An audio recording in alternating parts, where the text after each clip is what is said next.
Hello and welcome to Sue Rogers Unedited. I am Sue Rogers. Today I have a very special guest.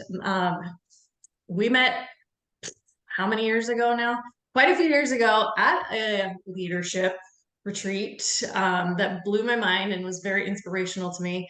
I'm going to introduce you guys to JT DeBolt, inspirational speaker, mission accomplishment strategist, award-winning author, and host of the True Driven podcast.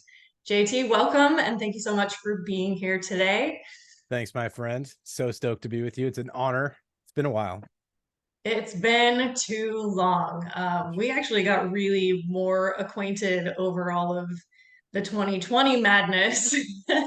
I'm in California, JT's in Washington State. We had a lot of similar scenarios going on. And it turns out we both really, really love freedom, and what this country was really supposed to be about, which actually is one of the topics that I did want to ask you about. Can you tell us a little bit about your service in the military? Sure. I actually grew up wanting to be a Blue Angel. Like I wanted to be a Navy fighter pilot from really, I think I was about 5. My granddad, who served in the Navy, he's actually on Pearl Harbor when it was attacked. So he was there the morning of Pearl Harbor, survivor, the whole 9 yards. He took me to an air show. I was real little. I think I was 5 or 6, and saw the Blue Angels. It was loud. It was awesome. And I was hooked.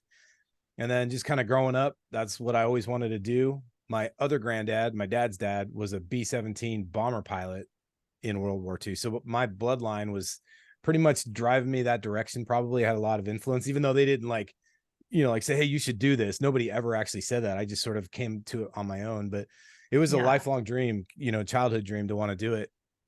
Yeah. I was a terrible student, and just a lot of people very close to me. I won't say names, but teachers, coaches, friends, very close family members, they all said, there's no way you're ever going to do this. You can't fly jets. You can't go to school. You're barely graduating now. I was diagnosed with ADD when I was about 8. And so it was rough. I had to kind of swim upstream against the typical school system crap that we're all pretty familiar with. And back then, in those days, when you got diagnosed with ADD, they treated it like you're a lost cause. So it Ah, sucked. And I can't even begin to tell you kind of where it started, as far as like where I said bullshit. I just sort of just did it. Maybe I was just too like hard-headed or thick-headed. I don't know, but I just kind of kept going for it. So when I did eventually graduate from high school, I enlisted right out of high school, went straight into the Navy, became an aircraft mechanic, actually worked on the flight deck, did a couple of deployments and launching jets off the carrier, getting to be around naval aviation. And it was everything. Like I thought, man, this is living the dream. And yeah. so the military, all different branches, they have different ways for their enlisted sailors to become officers. So you have your enlisted ranks, who are kind of like the workforce, and then you have the officer ranks, who are more like the management force, the leaders, the leadership levels. And there's leadership from top to bottom, but just most of the officers are kind of in that management position. But you had to be an officer in the Navy to fly. So I applied 6 different times to go to flight school, to go to officer school, to do all that kind of stuff. And all 6 times, the US Navy, they turned me down. They denied me. They said, no way, academically, you're not strong enough. Definitely not what we're Yeah. looking for. So I kind of had that crossroad. I came to the end of my deployment, or end of my enlistment, and had a choice to make. I could either stay in and kind of continue down that path and just accept it, or get out and try a different way, which is what I did. I'm not very good at following rules, Sue. I think you know this. And Yeah. believe it or Same. not, have a little bit of an issue with authority. So I have kind of Yeah. like this Same. authority issue. So I'm like, yeah, I'm not doing it your way. So I got out, worked a bunch of, menial jobs, and earned, saved some money, had the GI Bill, did all that kind of stuff. Went to a community college in Riverside, California, Riverside Community Oh. College. Got Hmm. pretty good grades, proved myself, and then got accepted to the University of Colorado at Boulder, and walked into the ROTC department and said, hey, I've got 4 years of prior enlistment experience. I want to be a pilot, I want to be an officer, I want to lead, I want to contribute.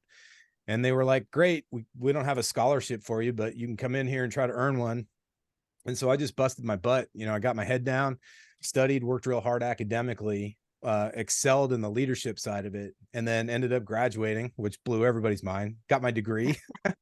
got Nice. accepted to flight school, graduated #1 in my class from ROTC, went off to flight school, made it through flight training, earned my wings on September 7th, 2001.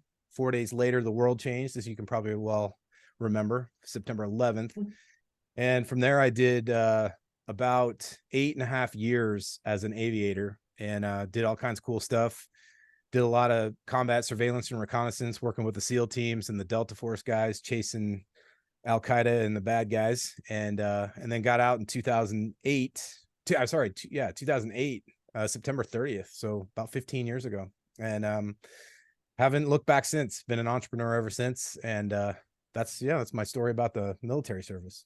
Yeah, yeah. I always loved when I first met you when you were sharing about all of that. My dad is retired Army National Guard, and I grew up on base and going to the air shows. And he, when he retired, he was a sergeant major, and so he worked his way up through stuff, only having a 2-year community college degree. And then he was a mechanic, and he like literally can build and fix anything. He built an F1 from scratch, That's basically. He had cool. to order all the different parts and reassemble the engine. Um, but the officers thing, funny story. My kids have had volleyball tournaments at McClellan Air Force Base in Sacramento. They've taken one of the big old hangars and turned it into a sport facility. And then there's a hotel right across the street that's the old officers' housing and right next to the old barracks. And we've gone, and I'm like, you guys, those are old barracks. And people are like, what are you talking about? I'm like, oh, you guys don't get it. But the hotel turned the officers' lounge into like a restaurant bar area, and it still says officers' lounge on it. And we went and had drinks in there, me and my husband. And I was like, I have to text my dad right now because we weren't allowed to go anywhere near the officers' lounge, and it Right. feels so wrong to be in here right now. My dad was like, "What the hell are you doing in there?" And I'm like, "It's a bar now. I don't know what to tell you, Dad." But Yeah, that's a cool story. Yeah, it's funny because it's unfortunate it's gotten better, but even back when I was in, there was that separation between enlisted and officer. And what you yeah, learn through, like I had the privilege of having that perspective. So when I became an officer, I understood kind of what my sailors were doing, my enlisted guys. I understood what they were going through, how their pay was really low, just yeah, their basic living stuff was really difficult. And so, you have empathy for it, but you also have in the officer rank, you have that responsibility and you kind of have the horsepower to do something about it. So that was hmm cool. That was a different perspective, but I remember the yeah. days being an enlisted guy looking at the officer club going, I wonder what it's like in there. And then being in the officer club going, oh, well, beer's still cold. That's all that matters. So, yeah. Oh man. Um, with all of your time in there, so after that, moved on. You do a lot of stuff with leadership now. Tell me a little more about that. Like what specifically, like how from the military you ended up entrepreneur, leadership, and kind of how that merged. It's such a weird thing. I came in, I just didn't ever see myself as an entrepreneur. Like I didn't grow up with a paper route. I mowed a couple of lawns here and there. I babysat for, friends of my parents and that kind of stuff. But I wasn't really ever one of those people that had a, lemonade stand or any of that kind of stuff. I had friends that did, and they were Hmm. super entrepreneurial. They were very, sort of going out industrious, like, making a way for themselves early, like when we were in junior high, even younger than that, even before junior high. So it was cool, but I just never really had that in me. I just, I didn't think like that. So when I got out, my first introduction to it, my wife got involved in a MLM, like a network marketing thing. And it was totally dumb. I was like, whatever. In fact, I was deployed to Iraq and she's emailing me. She's like, hey, I found the way that we're going to be able to retire. And I'm like, I already know what I'm going to do. I'm going to stay in for 20, and Yeah. retire. And then I'm going to go off and fly for the airlines, do that for 20. I had it all kind of figured out, but it was very employee driven. And there's nothing wrong with that. It's just that, very different from being an entrepreneur, as you know. Yeah. And so she kind of was the one that kind of pushed me into entrepreneurship. And I'll give her credit for that. I mean that as a compliment. So we Mhm. got involved in a couple of these things. Two of the things she signed up for failed before I came home from Iraq. Let's just put it that way. All The right. SEC shut them down, or FTC shut them down, whatever. So they got shut down because they were legit Ponzi schemes. Like when people go, "Oh, it's a Ponzi scheme," these were Ponzi Oh, schemes. they were. Yeah, Oh man. 100%. The first one was. The second one got shut down because the owners were siphoning money, and so they shut them down for fraud and doing all kinds of Um, goofy stuff. So right. that And sucked. that's why that gets a bad rap in the MLM Totally. world. Totally. Yeah. But the third one actually took off. That one worked. And I got involved in it kind of real reluctantly. I didn't love that business model personally, but what I did love was working with the people. And so I would have Mhm. people, we'd have like a team call every Wednesday. I would jump on, I'd do the best I could to help people. And then pretty soon the call started growing from like 4 people to 14 people to like 30 people. I'm like, what's going on here? Because I don't have that. I'm not good at network marketing. I haven't recruited this many people, but it was people Yeah. from around the company that heard about what I was doing with people, kind of coaching them around just business stuff, business strategy, leadership, mindset, that kind of thing. And that's what I love Mhm. doing. And it kind of clicked for me. I'm like, I don't really love doing the network marketing thing, but I definitely love helping people. And I get Yeah. the leadership side of business, and so it just sort of took off on its own. Started, I left network marketing, started working with entrepreneurs and business owners that were very much brick and mortar, helped some guys Mhm. launch businesses, wrote a book myself, helped some people get published in their own, became published authors. It was cool and it took off and it was awesome. And I coached for a very long time and enjoyed the heck out of that. And then kind of burnt out because I just sort of wasn't loving it, and then kind of tooled it, went back to a lot of the principles that I had from my military experience. And that's what, that's sort of how we got where we are today. So it was interesting, kind of crazy ride, but I would have never in a million years been the guy you go, oh, someday he's going to grow up and be an entrepreneur. And yet Yeah. I haven't had a job in 15 years. I've been self-employed, running it for ever since then. It's been pretty cool.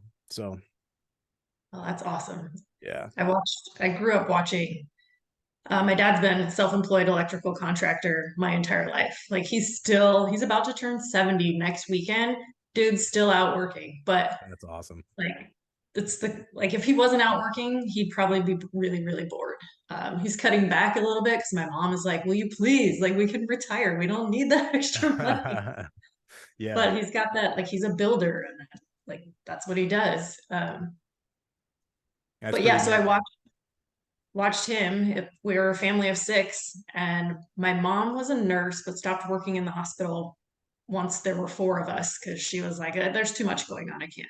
And my dad, would be gone 1 weekend every month and then 2 weeks out of the year. And Yeah. um, but watching him be able to support all of us and then kind of working in the family business for a little while and just thinking, yeah, I don't really want to work for anybody. And I mean, I kind of do one of my jobs teaching at the community college. I kind of do, but I kind of make my own schedule and I just show up, teach class, and leave. I don't have to really be involved in anything else Yeah. because I'm only part time. But other than that, it was like I've had one job that was like a normal 40-hour a week job as a physical therapy aide right out of college for about like 6 or 9 months. And I was like, this sucks. I don't ever want to do this. Um, so I kind of always knew the normal day job thing wasn't for me, but I never knew how it was really going to work. Like, never, I know you're not into the woo woo stuff, but the universe guides us kind of where we're meant to be in weird ways that we don't expect, but that also makes sense, if that makes sense. It actually does. And believe it or not, it's not that not into the woo-woo stuff. I think there's some serious value to it, actually. What's funny about it Yeah. is I think it gets misconstrued. It's like a lot of things. Gary Vaynerchuk, I have people that come to me that know me pretty well. They're like, I know you don't like Gary Vaynerchuk. I'm like, actually, I love Gary Vaynerchuk. If it weren't for Gary, he made one of his very first viral videos was way back. I want to say it was in 2009 or 10. I don't recall the exact year, but he did this video and he was speaking on stage at an event, and I didn't know who he was. And I was involved with a company and involved with a group of people that I did not like them. I had a real toxic relationship with the CEO of the company.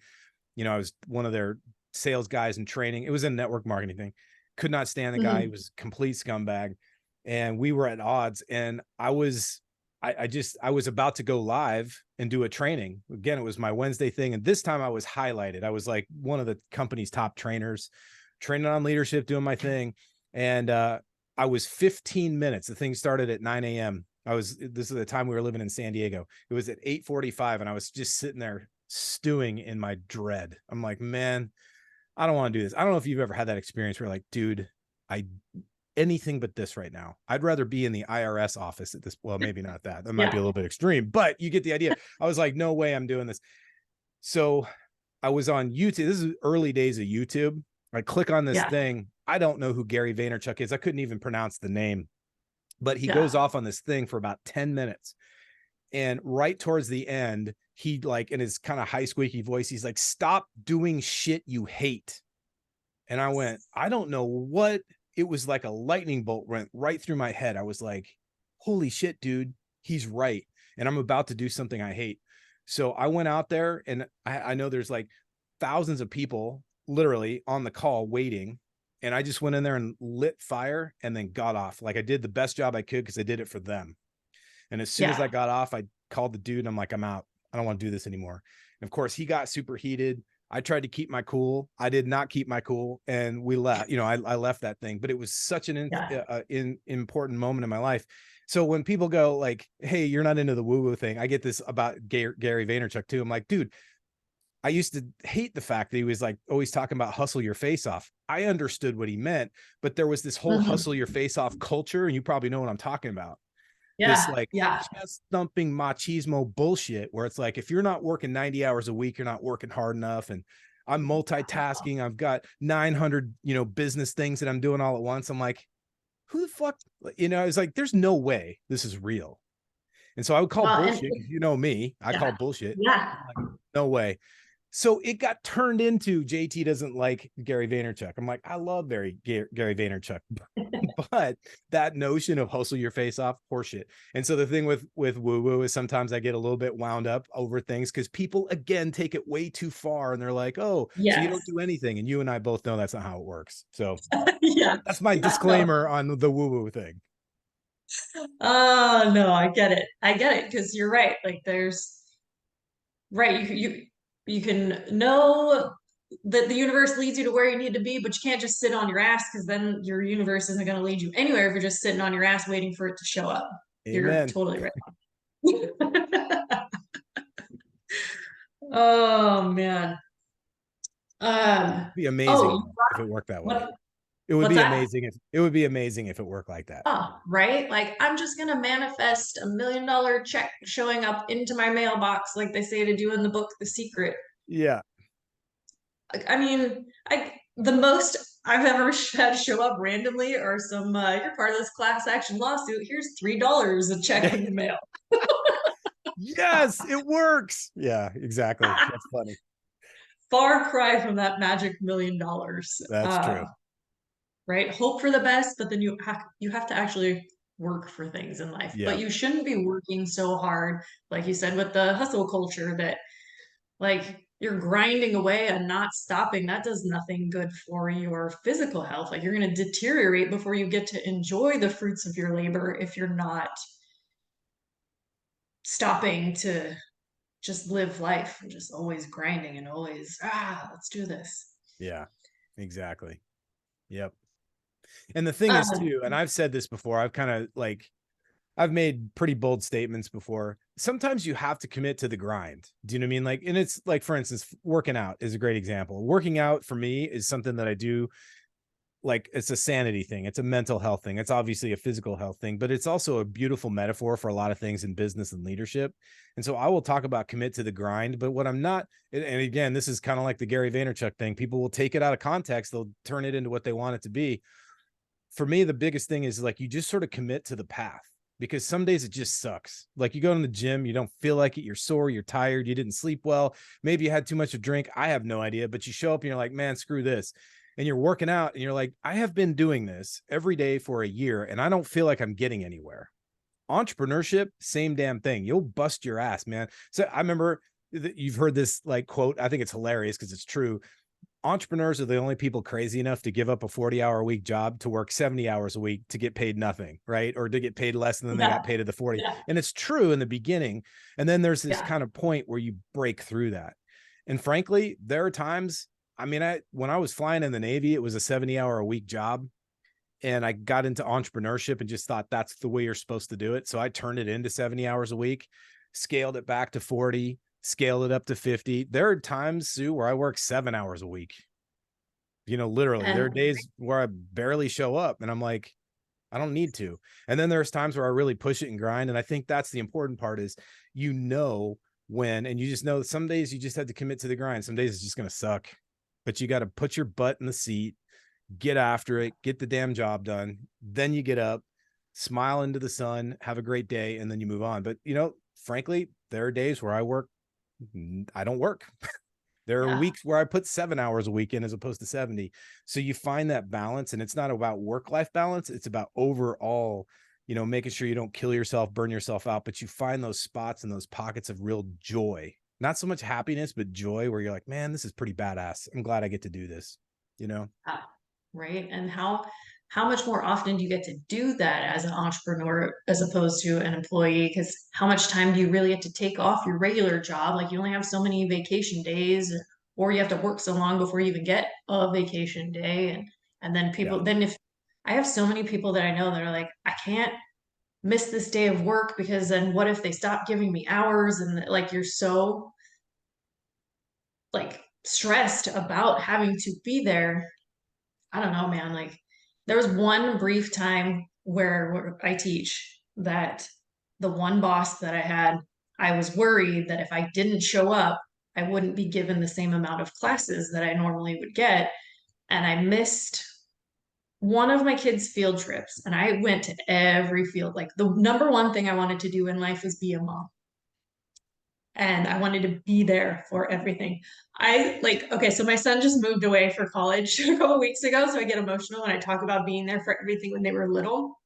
But I got to do that and I was fully present and I get mad at myself for that one time that I was like, I feel like I can't, you know, I gotta go to stupid work so that I get my classes when really like I would never do that now. And it Mhm. was one time, but I still get mad at myself for that one time of thinking that that job was more important. I didn't miss anything else. To this day, I don't miss anything else. But yeah, like people who work full time all day, every day, and your kids are even sick and you can't be home to take care of them when they're sick. Yeah. Like we do a disservice to each other by not allowing people to go and be with loved ones when they need them there or to take care of ourselves if we're sick for whatever reason. But yeah, being an entrepreneur, like when my son got diagnosed type 1 and we were in the hospital and they're like, oh, do you need a note for work? Do you need a note for school? And we were still homeschooling. And I was like, no, actually, we're good. And we're going to go home and take a couple weeks to regroup and figure out how to get him healthy. And we didn't have to worry about anything. And that's probably one of the biggest blessings of being able to, you know, work hard when you need to, but be present also fully when you need to. 100%. And what's cool, you're telling this story literally a week ago. Actually, not even a week. It hasn't even been a week. It's been 3 days. Was this Thursday? Yeah, it's Monday, Thursday. we moved our daughter out. She graduated high school in May, or sorry, June. And then we just moved her out and she's like 2 hours away. That was rough, man. Like that whole thing. And I had been on the road training, doing leadership stuff and came back, had another one right after that. And it was just like this buildup. And all I wanted to do was have time with her. You got to realize I left for Iraq on her first birthday. So I didn't get to see my firstborn baby blow out her first candle because I was on a C-130 heading east for the war. And so that was rough. And I was really carrying that. And I share this with you and I'm like touched by your story because here's the lesson that I got from it. And hopefully it works for other people is those moments are painful and they're designed for us to feel them, all of it, not just the happiness, not just joy, but the sadness or the pain or the whatever it is. So long as we don't live in regret, like it's okay to feel the regret, right? but don't live Mhm. in it, because really, honestly, regret is a pretty useless emotion. It doesn't do anything for the person that, like, if you wronged somebody or something happened, it doesn't really heal anything. In fact, if anything, it perpetuates the pain. And so you're just keeping that distance between you and the healing piece. So Mhm. for me, I had to find, like, hey, dude, this is just part of life. And, like, sobbing emotionally and just being a wreck is okay. And, Yeah.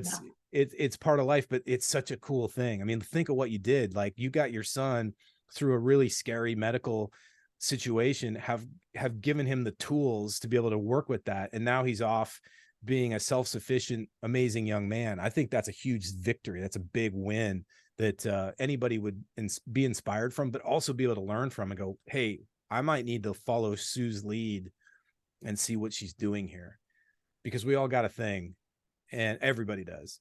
And sometimes we go, well, it's not as big as Sue's thing. I mean, holy crap. Or maybe it's bigger or whatever. But the point is that that's the example we want to follow. So I love that story, and I can I can resonate with the because it just happened Yeah. like 72 hours ago. So I feel you. Oh, JT. I We dropped Cole off on the 17th of September. He's after almost dying when he turned 17 from undiagnosed type 1 to getting recruited to go play college volleyball. He is a college That's volleyball amazing. athlete, and he's also only 2.5 hours away over in Napa, which I was like, oh, bummer. I have to go visit Napa to go watch your home games. Darn.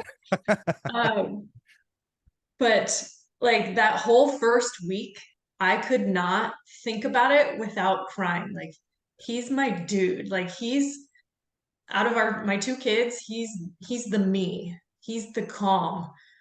I love my husband and my daughter, but they're both my redheads. And like we're the ones that butt heads with each other, where Cole and I are just like, he's super chill and we can just be around each other all day long. Yeah.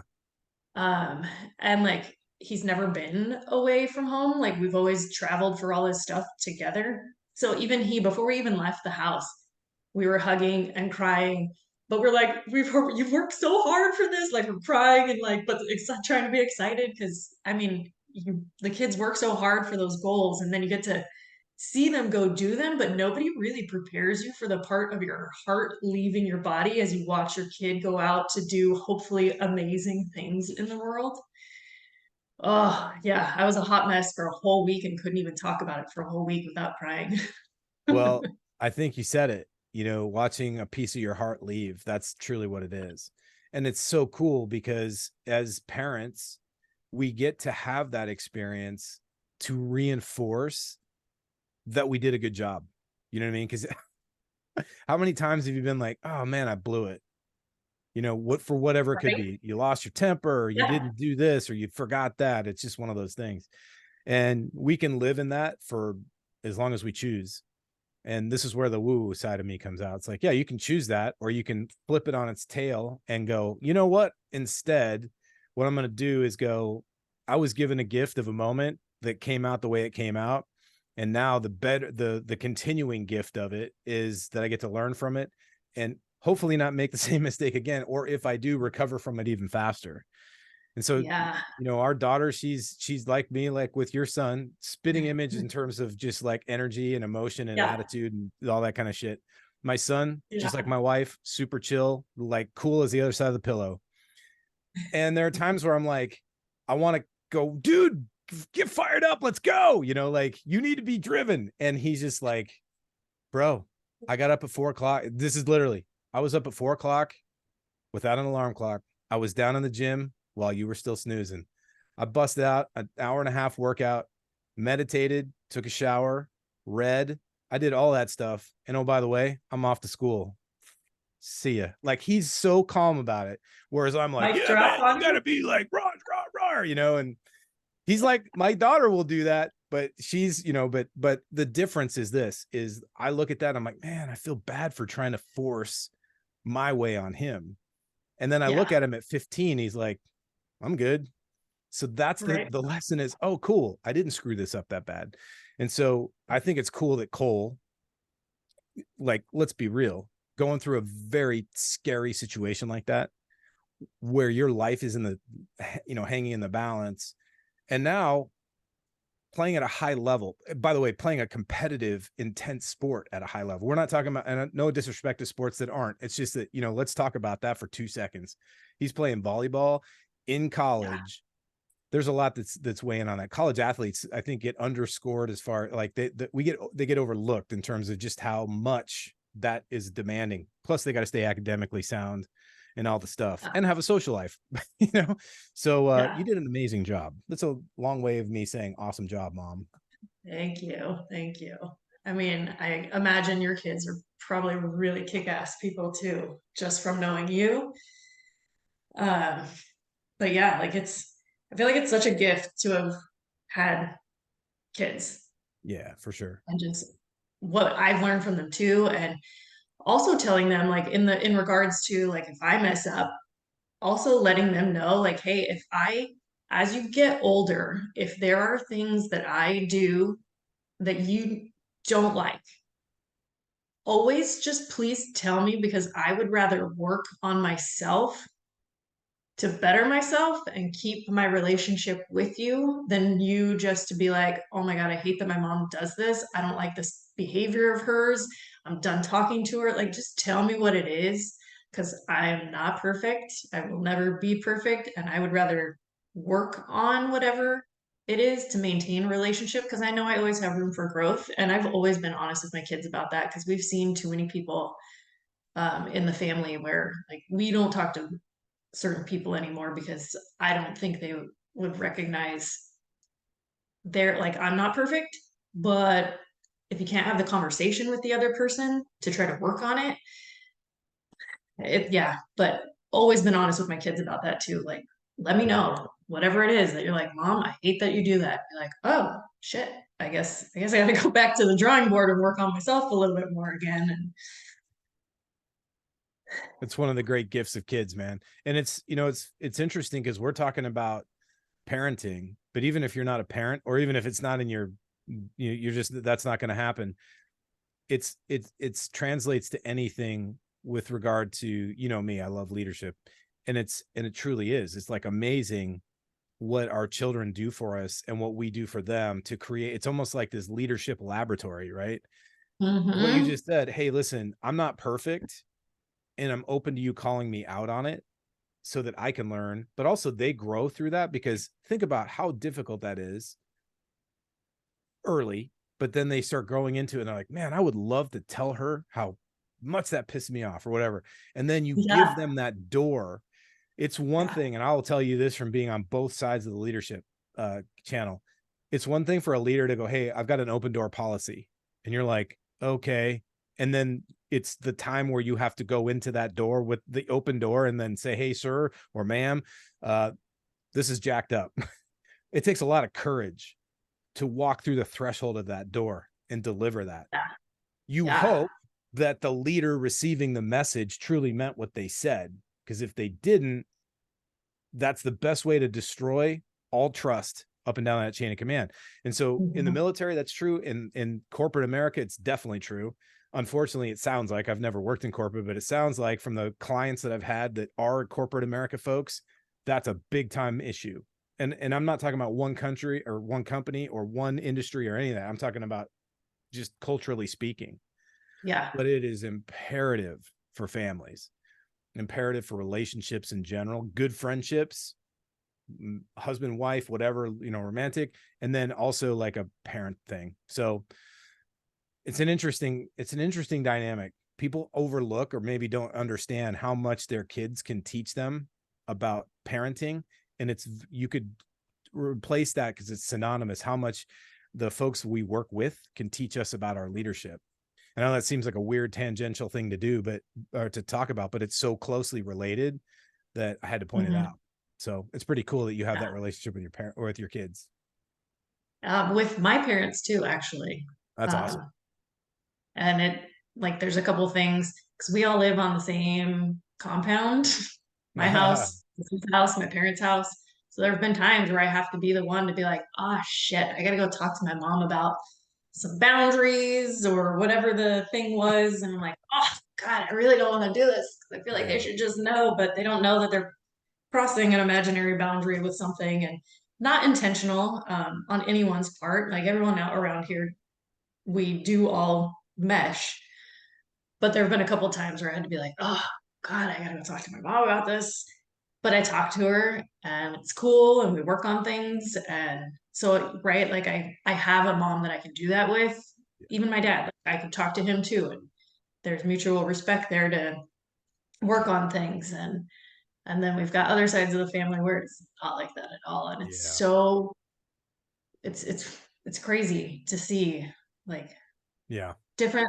You grow up, like I grew up in this environment and I'm like, oh, this is just how everybody's family is. And then I'm like, holy Exactly. shit, nobody's family is Yeah. like this. Yeah. Uh, but break generational cycles, break the generational trauma, make your future generations, live up to a higher standard, like break those curses so that they don't keep repeating because they don't have to. Like, Yeah. it's not like this is just how my family is. No, and that's another thing that right? No, I don't listen to authority. And no, this is always just how it is. Bullshit. This is not just how it is. I don't like that.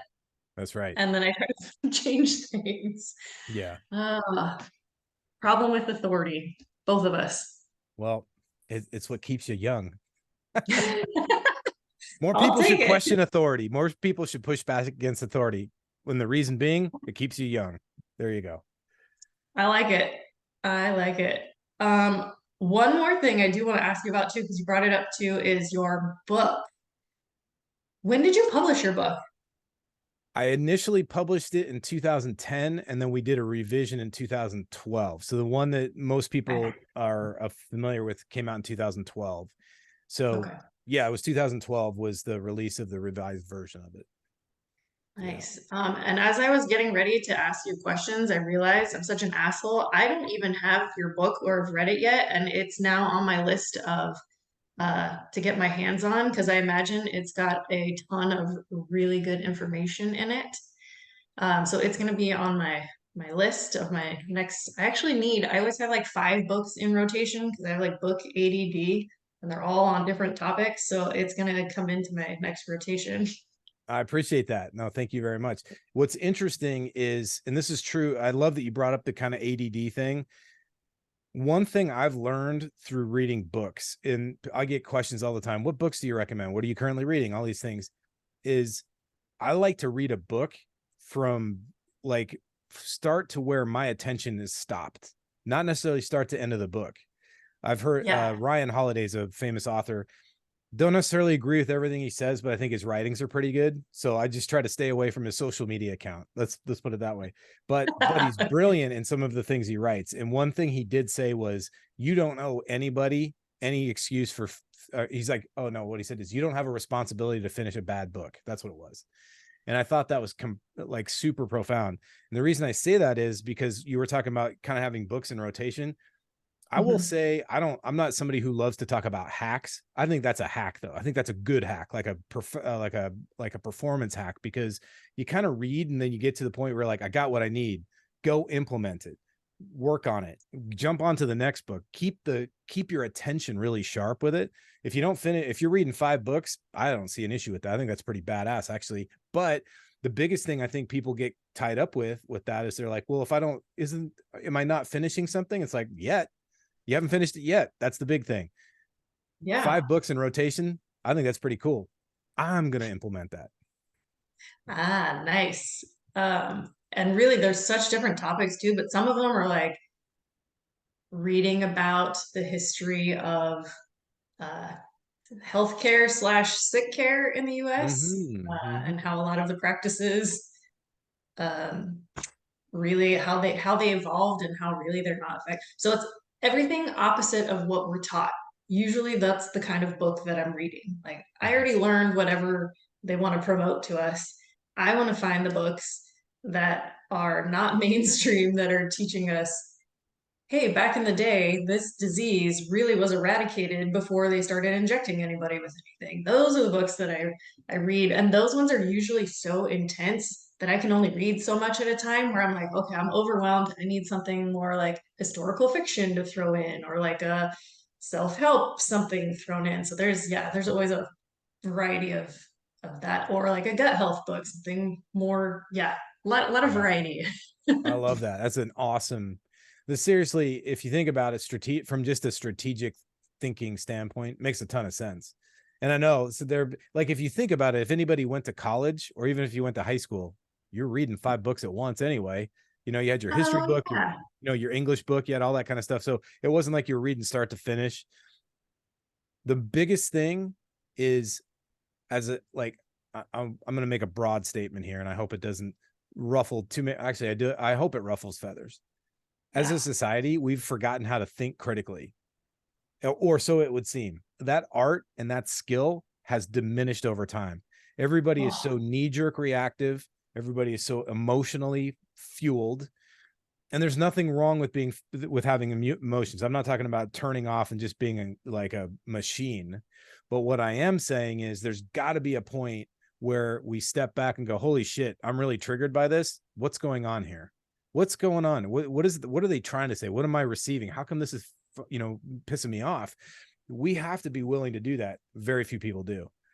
When you have a sort of a diverse education background, and by education I'm talking self-education at this point, most people are probably out of school at some level, so you're kind of on your own from here on out. What you yeah. read, what you listen to podcast wise, what you watch on, God help you, on TV, all that kind of stuff. And if you still are going to Hollywood movies, you really got to be thinking critically.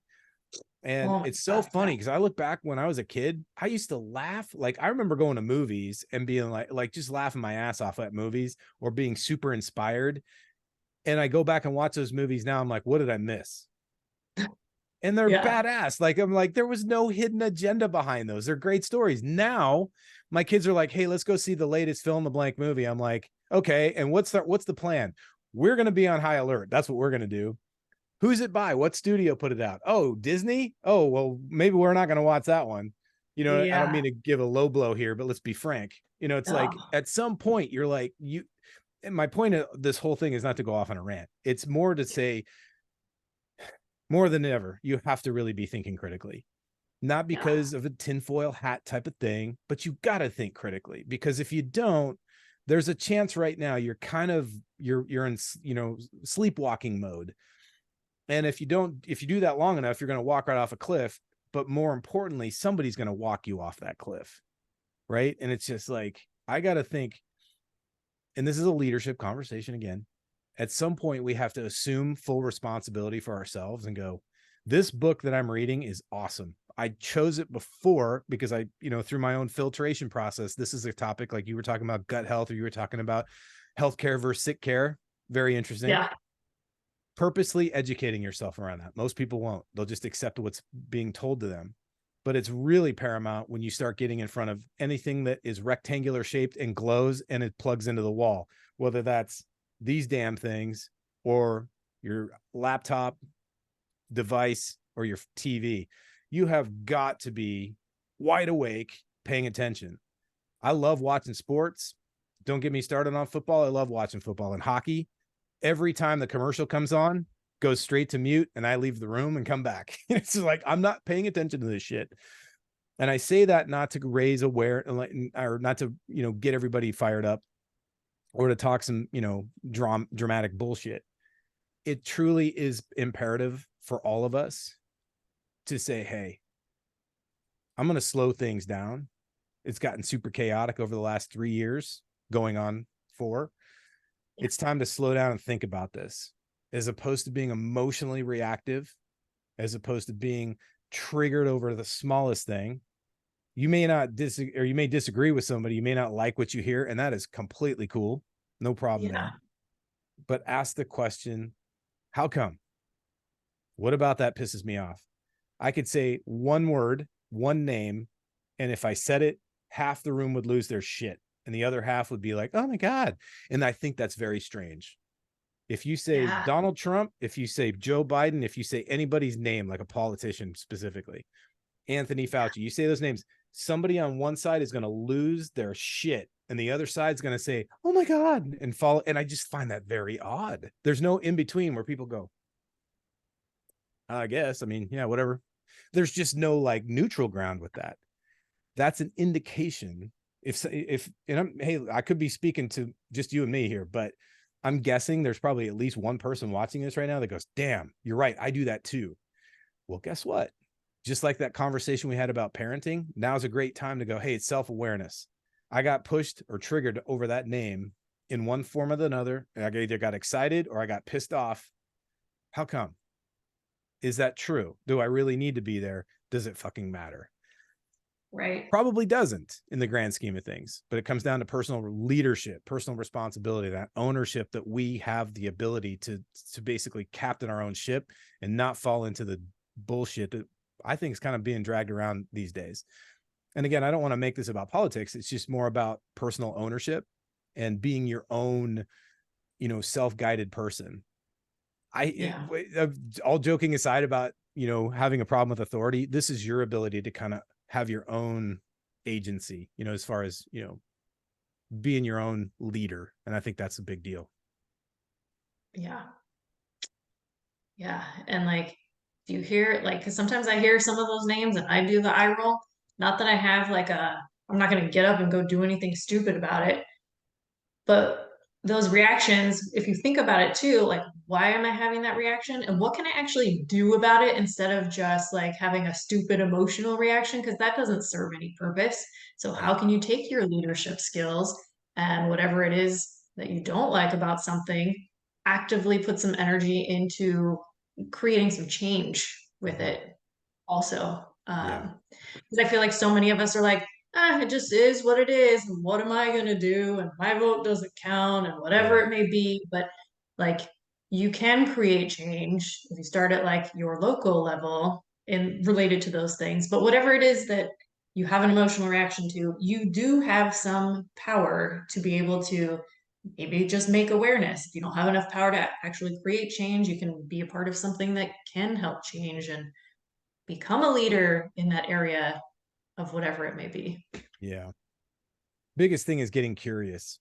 If you operate from a Yeah. place of curiosity, then Yeah. it's going to serve you well. Like I think you demonstrated that beautifully. It's like, is that true? Like, do I really need to think that? Well, how come I think about that way? You and I had a conversation before we started this, and you were talking about something that had to do with your daughter's school. And I think what was cool about that was your approach was, hey, this doesn't seem right. You were about to, kind of approach the school or the school board about that, but it came from a place of curiosity. It wasn't like, I'm going to go on a full frontal attack. It was like, hey, what's going on here? And then through that curiosity, what was really cool is you found somebody who was already on it, somebody who had organized that. So it took a lot of the workload. And my charge to everybody on this call, especially if you are an entrepreneur, thinking about becoming an entrepreneur, if you're a parent, if you are a leader on some level, either in a business, at work, civic level, doesn't matter. If you operate from a place of curiosity and ask the question, okay, great, I know that my thoughts here, my beliefs, my words, they're not going to resonate with everybody. That's totally cool. How come? Like, what's the other side thinking? What is their perspective on it? It's painful as shit sometimes to go there because you're like, your ego is like, no, I'm right. And I understand that. Yeah. But it Yeah. is relieving, and it brings so much peace when you kind of go, I don't have to be right. I'm not right all the time. I'm probably wrong half the time, maybe more. It brings so Yeah. much pressure off your shoulders because can you imagine if you were right all the time? Think about this. If you were right all the time, if your opinions were the right answer, you'd have Yeah. a streak that I can't break this streak. The pressure would be insane. Whereas if you go, I'm a Yeah. flawed human being, I make mistakes, I fuck up all the time, then you're like, sweet. There's no pressure for me to be perfect. All I have to do is show up and just kind of, stay curious and Yeah.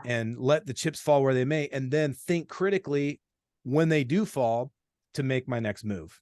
I think that's a beautiful place to be, as opposed to feeling like you got to be right and Right. everybody else is wrong. Yeah.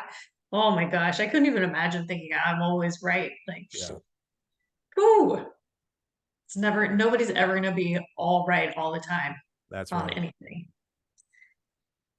Okay, if you guys didn't, I don't think we said the name of JT's book, Flight Plan to Success, Ignite Your Vision, Accelerate Your Path, and Live a High Altitude Life. Where can they find your book? That's a great Amazon buy. You can grab it off Perfect. Amazon, and yeah, I'm grateful. That would be awesome.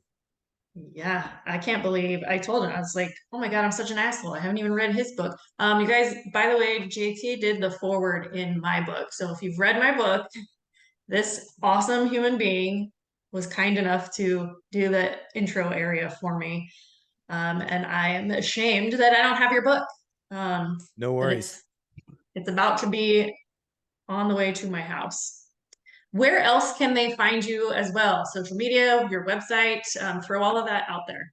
Sure. Yeah, we've got the website under construction, but you can go to jtdebolt.com. It's there. It's there. I do a lot on Instagram, but most of where you'll probably find the most stuff is going to be on YouTube. YouTube/JT DeBolt.